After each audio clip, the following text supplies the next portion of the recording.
Hi, it's Willow with C&J Nutrition, and today we're making a flour apple pie. We posted this recently on Instagram, and it's an apple pie, but the apples are cut into the shape of rose petals in the pie crust, and we took it to a party, and it was a big hit, and it's actually not as complex as it looks, so we thought it would be fun to do a video to show you exactly how to make it so you can impress your friends too. The things that we used for the pie were a Trader Joe's frozen pie crust. It worked really well. You can make your own pie crust too. Mandoline, which slices things really, really thinly. Apples, we used about 10 apples for the pie, so you can really pack a lot of apples into this pie. Cinnamon, brown sugar, bourbon, which gives it a really cool flavor. A little bit of butter, cutting board, knife, and then of course a pie dish. So the first step to the pie would be taking the core out of the apples, but you don't want to use one of the round cores. So the best way to do the coring is to just cut straight around, as close to the core as you can possibly get. Now I've got all the apples cut and they're ready to be sliced by the mandoline. So I'm just gonna transfer them into this bowl so I can put the sliced ones into this dish when they're ready. Okay, so now I'm taking each piece of the apple and slicing it using a mandoline, but it's really important that you use this because the mandoline is so sharp that you don't want to take any chances. So this just kind of pokes into the fruit and you push the apple against this super sharp blade and it makes really thin slices. And then when you get to the end, you'll end up with little pieces like this, but keep those because those will be really good, like little end petals too. So what you're doing is you're making slices that are this thin. So they're so thin that they're actually flexible and you can push them into the shape of the petals. Okay, so you have your pile of apples and the next step is to mix that pile of apples with your brown sugar, your cinnamon, your bourbon.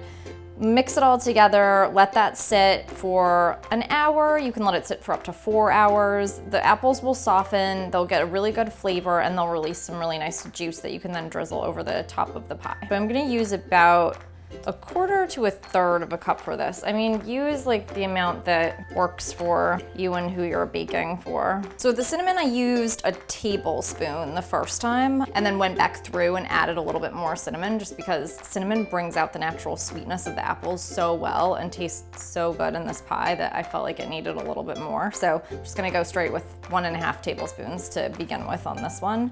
Okay, so I used bourbon in the pie, and you don't have to. I found that it sort of helped to meld the other flavors together. I used about 3 tablespoons of bourbon. Okay, so now it's time to mix the apples together because you really want to get all of those flavors to meld, and then those ingredients like the sugar and the cinnamon and the bourbon all help sort of soften the apples up. So I just used my hands. You can use a spoon if you want to. So we've got our pie crust all ready to go. We press that into our pie plate, and then at the bottom is 1 tablespoon of unsalted butter, 1 tablespoon of dark brown sugar, and about another ½ teaspoon of cinnamon. Now that the pieces, the petals, have been sitting in the solution for a little bit and able to soften up, use one of the thinnest ones and just roll it as tightly as it will go. Then onto this, you're going to build your petals. And if pieces are torn or pieces are oddly shaped, don't worry about it. It actually gives it some like really nice character and it looks more realistic in the long run. Plus, once it bakes, the petals sort of like relax and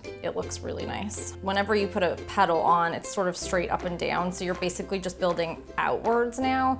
That's a good point to put it into your pie shell, right in the center of our pie shell. So now we're just gonna build out into this and fill this whole thing with these petals.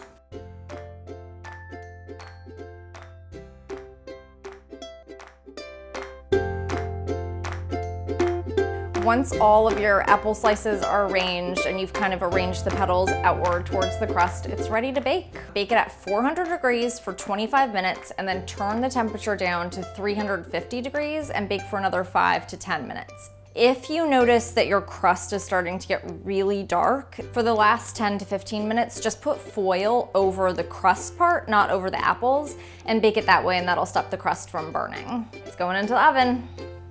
All right, the pie is out of the oven and ready to be eaten. And one of the things that we loved the most about this pie is that not only is it so pretty to look at, but it's one of the most delicious pies that we've ever had just because it's so packed with apples. We can't wait to see what you guys bake up. Please tag us on Instagram or Twitter and show us pictures of the variations of the pies that you make. We would love to see.